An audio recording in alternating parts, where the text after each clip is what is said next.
This is Economics Revision lesson for grade 12 provided by the Ministry of Education of Ethiopia. Today we are going to revise Unit 5, which is about the market structures and the decision of a firm. Under this unit, we are going to see 4 major market structures called perfectly competitive markets, pure monopoly, monopolistically competitive, and oligopoly markets. Let's start with the perfectly competitive markets. Perfectly competitive markets is a market structure in which there are very large number of firms producing a homogeneous product. This is a market structure which was not yet exist in planet Earth. What are the assumptions of a perfectly competitive market structure? First of all, there are very large number of buyers and sellers. Very large number of buyers in a perfectly competitive market structure. That means the decision of a single individual not to buy a product cannot affect the market demand, the market supply, and the market price. Because though one individual does not want to buy a commodity, then others will buy. There are millions, billions, or trillions that can buy a product. As a producer, if you can offer large amount of a commodity, you can sell every commodity that you produced in this market structure. Another feature of a perfectly competitive market structure is there are very large number of sellers. That means there are large number of sellers which can produce a homogeneous product. This is the feature what makes a perfectly competitive market more imaginary. That means as a buyer, if you want to buy large amount of commodity, you can get from this market. In practice, it's difficult to get whatever you want to get in every market. But under this market, everybody can get whatever he wanted to get, and everybody can sell whatever he wanted to sell. The product offered by a perfectly competitive firm is homogeneous or identical or standardized. Homogeneous or identical or standardized products are products with the same color, with the same taste, with the same size. That means the tape that is sold in Debre Marcos is the same with that of the tape that is sold in Addis Ababa. It is the same with the tape sold in DC. It is the same with the tape that is sold in London and Moscow. Again, this is one of the features that makes a perfectly competitive market structure more imaginary, because it is difficult to get a homogeneous product everywhere. For example, the tape that is produced by one farmer and the other is not homogeneous. But under this market structure, everybody can get a homogeneous product everywhere in the world. The other feature of a perfectly competitive firm is there is perfect information. Both the buyers and the sellers have perfect information about the product, about the demand, about the supply, and all about the market structure. So nobody can make a decisive practice over another. The buyer cannot buy the product below the market price, because the seller knows about the market price, the market demand, and the market supply. And again, the seller cannot sell the product above the market price, because the buyer knows everything about the product price, about the product demand, and about the product supply. Another feature of a perfectly competitive firm is there is free entry and exit. Those firms that want to join in such a market can easily join. There is no legal barrier. And those firms that wanted to leave from such a market can easily leave from such a market. So there is no entry and exit barrier under perfectly competitive market structure. As a result of free entry and exits, the long run profit of a perfectly competitive firm is always zero or normal. A perfectly competitive firm earns normal profit or zero profit in the long run because of free entry and exit.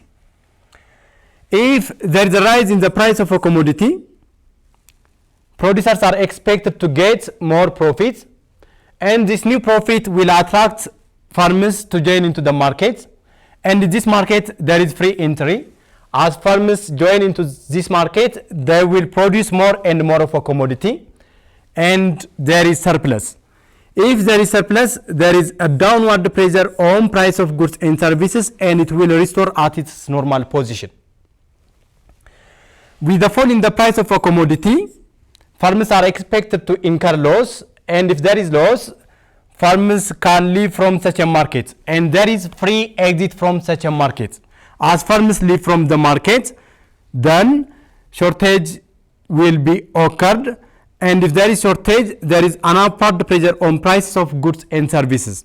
As a result, the price will restore at its normal position. So a perfectly competitive firm earns normal profits in the long run due to free entry and exit. The other feature of a perfectly competitive firm is absence of transportation cost.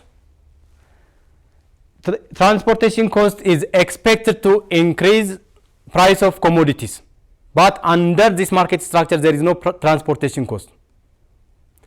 That means you can get a homogeneous product by the same price everywhere.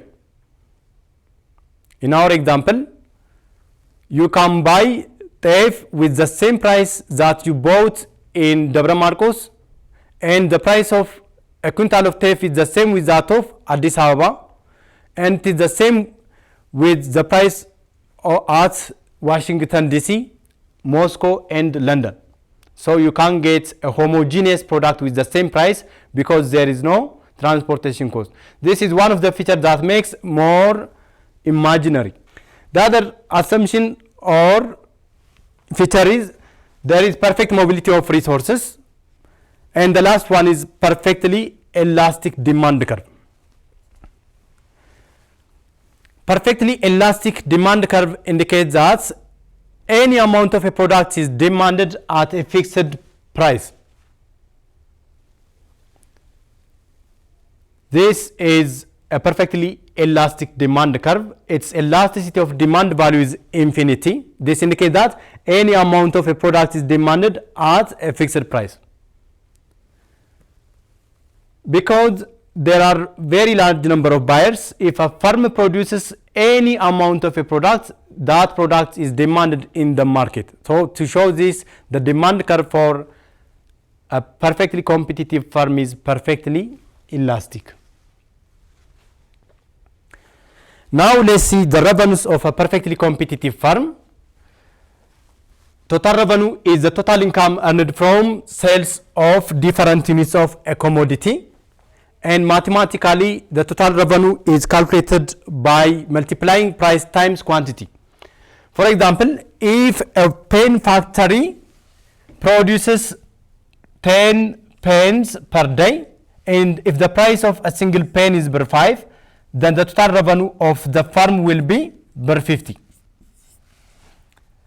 The average revenue is the total revenue per unit of outputs produced and sold. Mathematically, the average revenue of a perfectly competitive firm is calculated by dividing total revenue for the quantity produced and sold.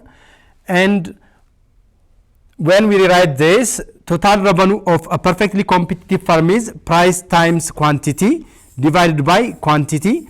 When we cancel quantity for quantity, then we get the average revenue of a perfectly competitive firm, which is equal to price. So we can conclude that a perfectly competitive firm's market price is always equals to the average revenue. The marginal revenue of a perfectly competitive firm is the additional revenue generated from additional sales of a commodity. Mathematically, the marginal revenue of a perfectly competitive firm is calculated by dividing the change in the total revenue for the change in the output produced, and the marginal revenue equals to the change in total revenue means the change in price multiplied by the change in quantity divided by the change in quantity. Now we can cancel change in quantity for the change in quantity, hence MR equals to the change in price of a commodity. And since the firm is price taker, a perfectly competitive firm is price taker, not maker, then there is no change in the price of a commodity. So marginal revenue is always equals to market price. So for a perfectly competitive firm, the marginal revenue is always equals to the market price. And earlier we saw that the market price is equal to the average revenue. Then generally we can conclude that a perfectly competitive firm's marginal revenue is always equal to the market price and always equal to the average revenue, which is the demand curve for a perfect model. This is the market price of weights and this is the total revenue. The average revenue is calculated by dividing total revenue for the market price. The first unit is undefined, and if the total revenue of 1 unit of a commodity is 100 birr, the average revenue will be 100 birr.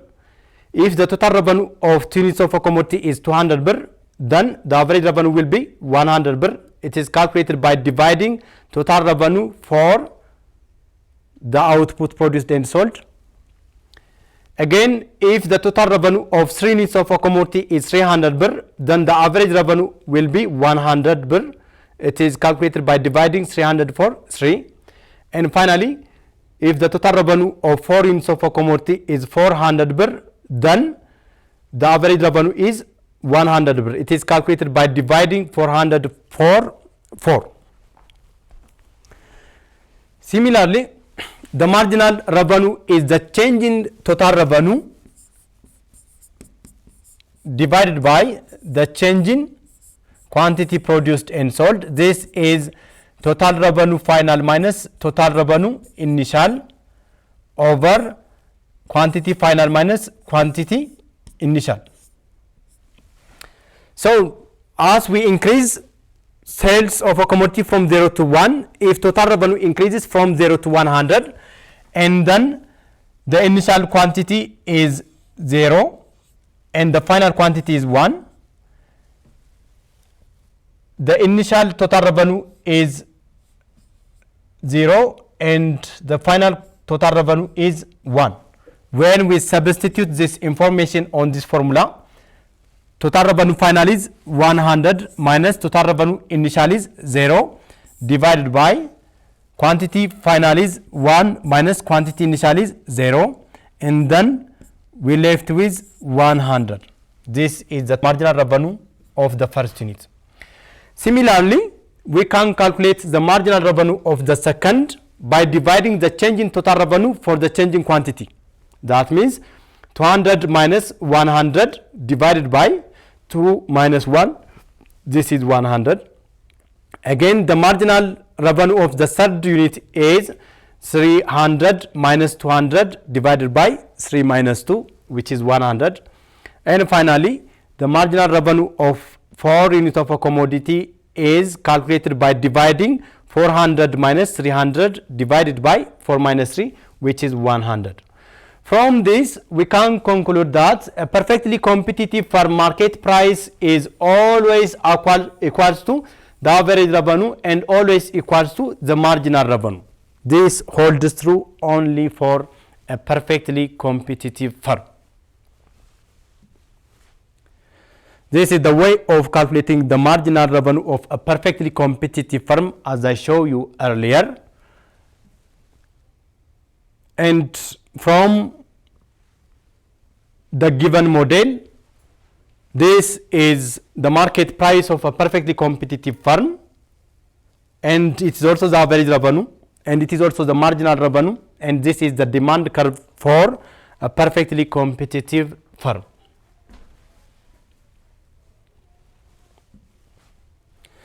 Now, let's see the profit maximization of a perfectly competitive firm.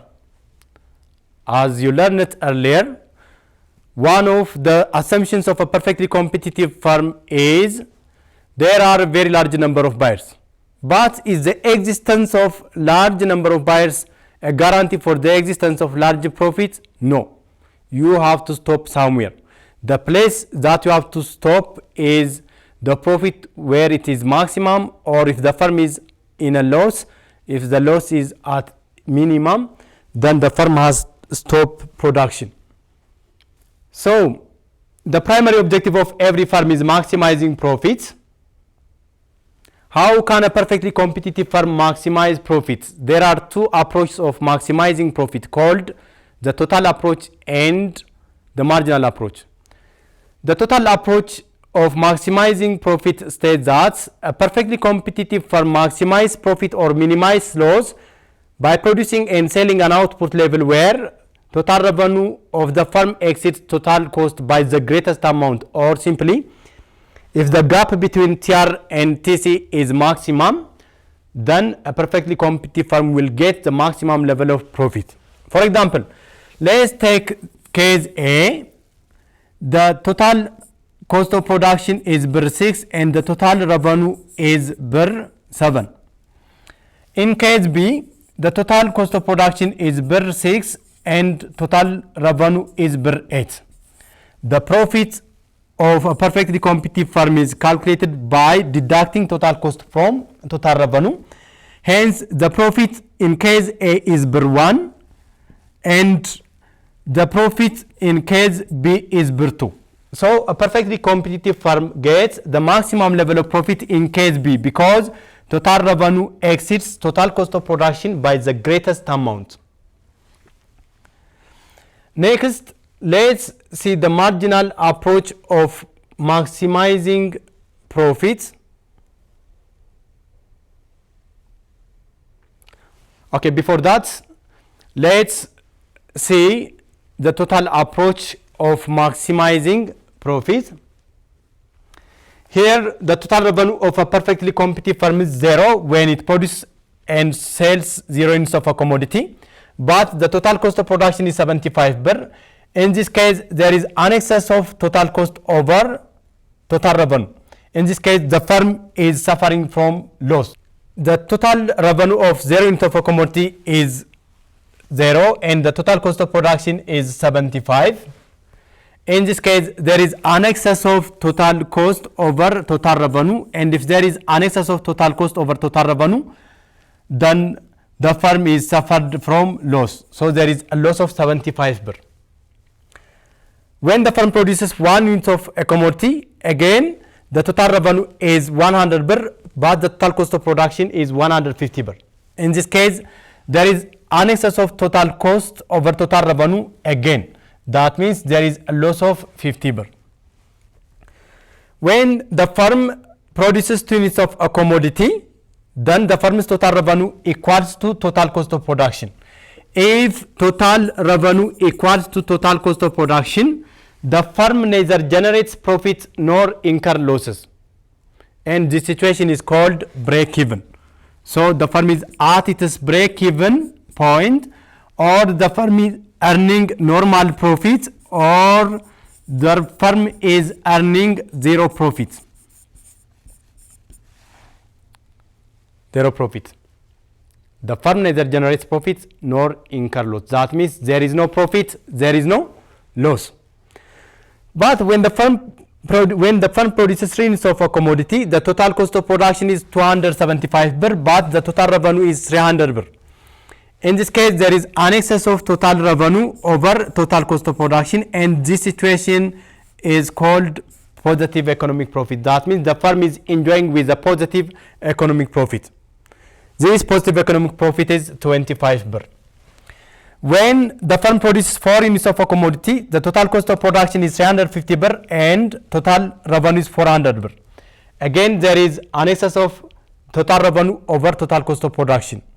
In this case, the firm is enjoying with a positive economic profit of 50 birr. In both cases, when the firm produces 3 units of a commodity and 4 units of a commodity, the firm is enjoying with a positive economic profit. But the firm gets the maximum level of profit when the firm produces 4 units of a commodity, because when the firm produces 4 units of a commodity, total revenue exceeds total cost of production by the greatest amount. When the firm produces 5 units of a commodity, the total revenue is 500 birr and the total cost of production is also 500 birr. In this case, the firm neither generates profits nor incur loss again.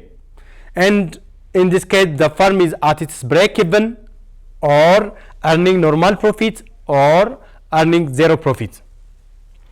When the firm further produces 6 units of a commodity, then the total revenue is 600 birr and the total cost of production is 700 birr.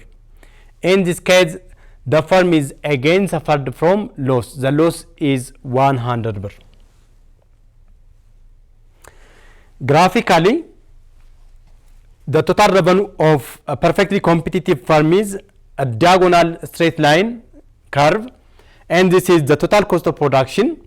Starting from this point to this point, there is an excess of total cost over total revenue. In this case, the firm is suffered from a loss. At this point, when the firm produces 2 units of a commodity, the firm is at its break-even point or earning normal profit or zero profit. Starting from this point to this point, the firm's total revenue is above total cost, and whenever TR is above TC, then the firm is enjoying with a positive economic profits. And at this point, a perfectly competitive firm's total cost is equal to total revenue. That means the firm neither generates profits nor incur loss, and the firm is at its break-even or earning zero profit or earning normal profits. And beyond this point, the firm's TC is above TR and the firm is again suffered from loss. Now, let's see the marginal approach of maximizing profits. Under the marginal approach of maximizing profits, a perfectly competitive firm maximize profit or minimize loss by producing and selling an output level where MR is equal to MC and the MC is rising. This is because whenever the marginal revenue is above the marginal cost of production, if MR is above MC, that means the additional revenue is greater than the additional cost of production. In this case, there is additional profit. Hence, the firm is advised to expand its output. Whenever MC is above MR, then this means the additional cost is greater than the additional revenue. The firm is suffering from additional losses. Hence, the firm is advised to reduce its output. Now, if when the MR is above the MC, if the firm is advised to expand its output, and if the MC is above the MR, then the firm is advised to reduce its output, then so what? So the firm has to stop production where MR is equal to MC and the MC is rising. Now, let's see the mathematical presentation of profit maximization under a perfectly competitive firm. Suppose the total fixed cost of production is 100 birr and the average variable cost of production is 4 birr. The average revenue is 6 birr and we are going to calculate the break-even output.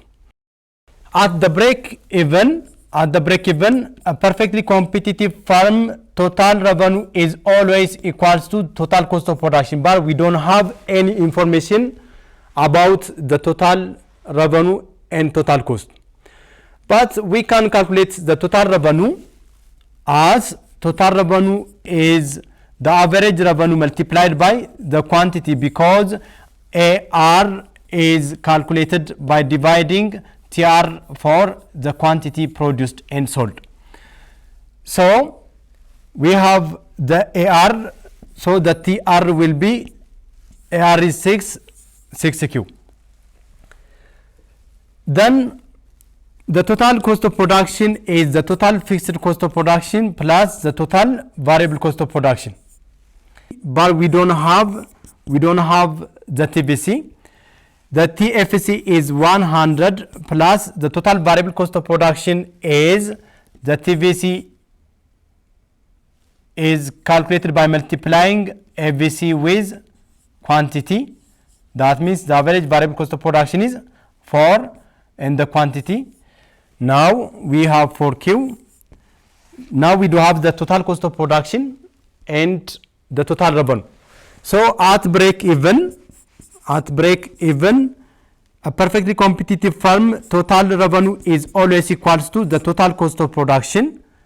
Then the total revenue is 4Q.